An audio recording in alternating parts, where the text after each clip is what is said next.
Bener-bener nggak napas aku saat pertama kali denger kalau Don't Breathe bakal dibuat sequelnya. Kayaknya soalnya film tersebut tuh udah perfect, nggak perlu dibuatkan lagi sequelnya. Kalaupun mau ada sequel, cara paling gampang sebenarnya adalah membuat cerita yang completely nggak nyambung sama film sebelumnya, yang karakternya berbeda total.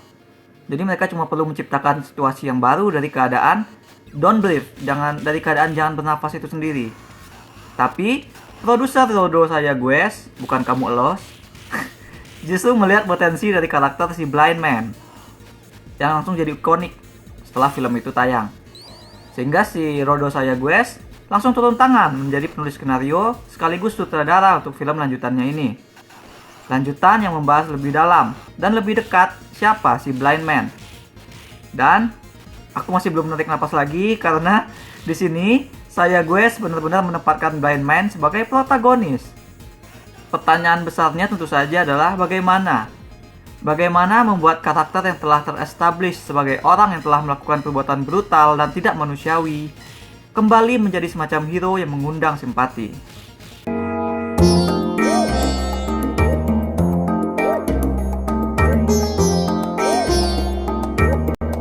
Logisnya, ada dua hal yang bisa dilakukan untuk mengembangkan cerita dengan tujuan seperti itu.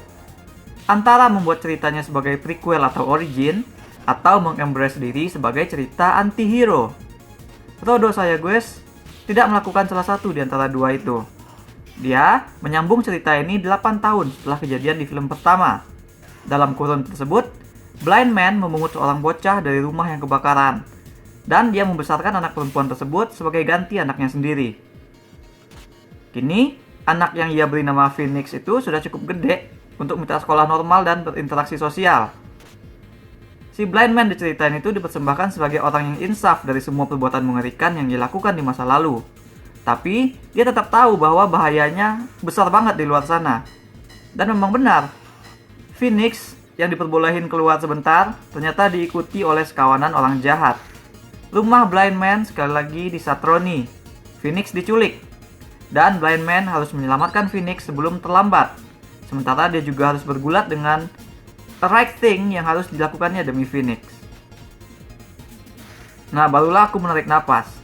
Bukan napas lega sayangnya, melainkan napas yang kecewa. Karena ternyata Sayagwes menyetir film ini ke arah yang paling generik. Keunikan film pertama adalah muatan ambigu moral pada setting home invasion ruang tertutup yang menitik beratkan pada aksi-aksi dengan presisi timing dan desain suara yang mengeluarkan atmosfer seperti nyata. Film keduanya ini sebaliknya hanya seperti cerita penyelamatan atau cerita balas dendam yang biasa, dengan ayunan pendulum moral yang tidak terasa didapatkan dengan jenin. Di film ini tuh Blind Man didesain seperti memohon simpati kita. Dia kini ngasuh anak, dia nyayangi anjing, dia peduli sama kenalan yang udah mati. Pandangannya terhadap Tuhan pun sudah berbeda dengan pada saat film pertama. Blind Man yang dulu dengan Blind Man yang sekarang sudah berbeda jauh. Dan sayang sekali, justru proses perubahannya itulah yang tidak dijadikan fokus oleh film. Mestinya itu yang dijadikan fokus. Film harusnya berkubang mengeksplorasi bagaimana seorang pembunuh, seorang penyekap orang, seorang pemerkosa bisa menumbuhkan hati untuk merawat anak kecil. Itulah cerita yang ingin kita lihat sebenarnya kan. Cerita kemanusiaan yang ingin kita dengar. Blind Man harusnya dibuat earn. Dia harus dibuat earn title protagonis itu. Karena jika tidak, jika film hanya seperti ini, hanya langsung membuat dia tiba-tiba jadi orang baik, menggunakan shortcut dengan menghadirkan karakter antagonis yang jahat sebagai lawannya. Nah, bagi film ini, semua itu sesimpel dia tokoh yang ingin melindungi anak melawan tokoh yang ingin mencelakai anak gitu. Nah, dengan kata lain, film ini seperti meminta kita untuk membutakan mata dari siapa karakter protagonisnya tersebut. Nah, kan jadinya apa bedanya sama kejadian di dunia nyata kita saat ada mantan predator yang ujuk-ujuk diangkat untuk tampil ngasih edukasi bahaya predator. Ya kan, jadi dengan menjadikannya begitu, film juga malah mengkhianati konteks ceritanya sendiri. Karena journey Blind Man dalam film ini adalah soal dirinya tidak lagi menyembunyikan masa lalu, untuk tidak lagi turn a blind eye terhadap apa yang sudah ia lakukan. Dia harus sadar bahwa dia tidak bisa membesarkan Phoenix dalam lingkungan bahaya dan dengan kebohongan. Dia harus sadar bahwa dia bukan orang yang tepat untuk mengasuh seorang anak. Nah, tapi kan filmnya sendiri justru memanipulasi simpati kita, meminta kita untuk melupakan semua yang telah dilakukan oleh si Blind Man.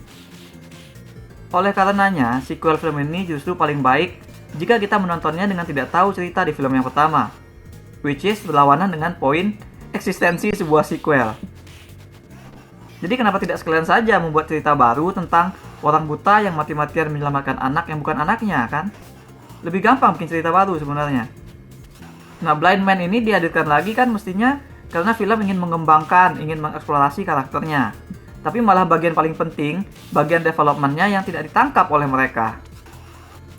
Hasilnya, ya kita nggak bisa benar-benar mendukung si Blind Man. Nggak ada simpati. Betapapun seringnya si Blind Man meringis kesakitan, menitikkan air mata dan darah gitu. Padahal si Stephen Lang bermain dengan maksimal. Dia berhasil menjajal tuntutan akting yang diberikan kepadanya, mulai dari rank emosi hingga ke tuntutan bermain fisik. Memang secara aksi film ini cukup berhasil mengulang prestasi film pertamanya. Kita akan melihat sejumlah adegan-adegan yang memanfaatkan suara, bunyi-bunyian, dan cahaya yang sanggup membuat kita menahan napas juga menanti ledakan aksi.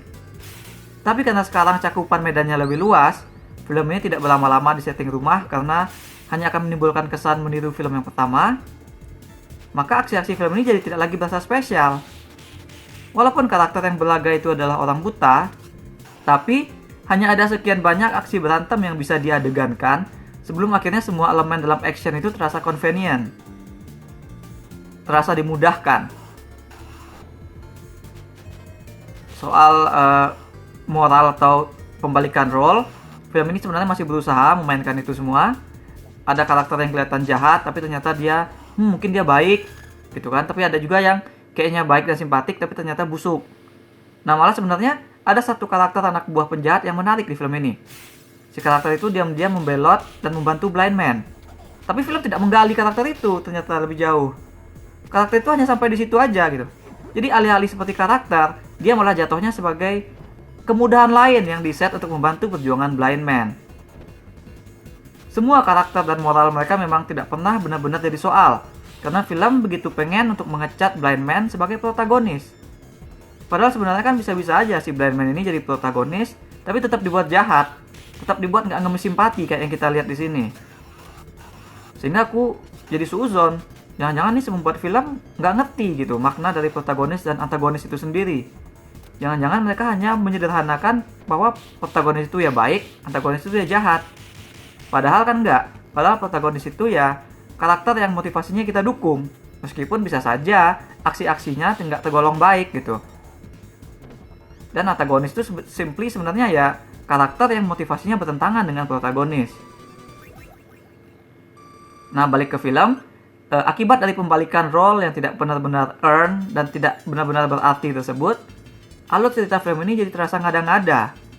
Semuanya itu terjadi hanya karena memang begitu ceritanya gitu. Tidak ada bobot di balik semua. Sebenarnya sih masih ada satu cara lagi untuk mengembangkan cerita, yaitu dengan menjadikan si anak, si Phoenix, sebagai tokoh utama. Menjadikan cerita dari sudut pandang si Phoenix, benar-benar bergerak lewat pilihan-pilihannya. Nah, dengan begitu, kita akan bisa merasakan kebaikan Blind Man ataupun misterinya melalui apa yang dirasakan oleh Phoenix terhadapnya. Nah, ini mirip-mirip seperti formula pada cerita anak yang sahabatan sama monster atau hewan buas atau apapun lah yang dianggap orang-orang lain berbahaya. Kan banyak film-film kayak gitu. Nah, namun film Don't Breathe 2 ini juga tidak mau ke arah sana. Mereka lebih suka membuat Phoenix sebagai device, hanya sebagai karakter yang perlu diselamatkan. Cuma sesekali lah dia diberikan aksi-aksi fisik dan pilihan-pilihan kecil. Karakter Phoenix ini sangat underused, sampai-sampai relasinya dengan Blind Man juga tidak pernah benar-benar mencuat sebagai muatan dalam cerita. Bikin review ini, aku baru bernapas lega, karena kayaknya semua unek-unek udah keluar. Film pertama Don't Breathe adalah salah satu favoritku di tahun 2016. Film itu berhasil menggeliat dalam premis yang sederhana, sehingga hasilnya benar-benar sebagai tontonan seram yang bikin surprise. Film kedua ini sebaliknya, nontonnya tuh tidak terasa apa-apa. Aku tidak bisa mendukung Blind Man. Aku juga nggak bisa percaya bahwa dia itu tuh vulnerable dan ada dalam masalah besar. Itu karena aku nonton film pertamanya, aku tahu apa yang dia lalui, apa yang dia lakukan. Mungkin kalau nggak nonton film yang pertama, aku bisa lebih menikmati film ini. Soalnya memang aksinya cukup mendebarkan lah. Bagian yang di dalam rumah itu tetap masih jadi highlight. journey karakternya pun sebenarnya ada. Tapi itu semua itu nggak pernah keluar dari batasan generik, batasan standar lah, blend. Jadi nilai jujur untuk film ini sebenarnya 2, tapi aku milih untuk memposisikannya sebagai cerita yang berdiri sendiri. Jadi aku berikan 4 dari 10 bintang emas untuk Don't Breathe 2. That's all we have for now. Bagaimana menurut kalian? Seseorang yang pernah berbuat kejahatan mengerikan bisa untuk dimaafkan. Pantaskah mereka dimaafkan? Gitu. Share with us in the comments. Jangan lupa hit like dan subscribe supaya tak ketinggalan review-review dan playthrough lainnya. Kunjungi mydershit.com untuk baca review dengan lebih detail. Kalian bisa juga kunjungi store mydershit di ciptaloka.com. Ada banyak kaos dan pernak-pernik custom yang unik, mulai dari film, game, musik, hingga wrestling. Thanks for watching. Remember in life, there are winners and there are losers.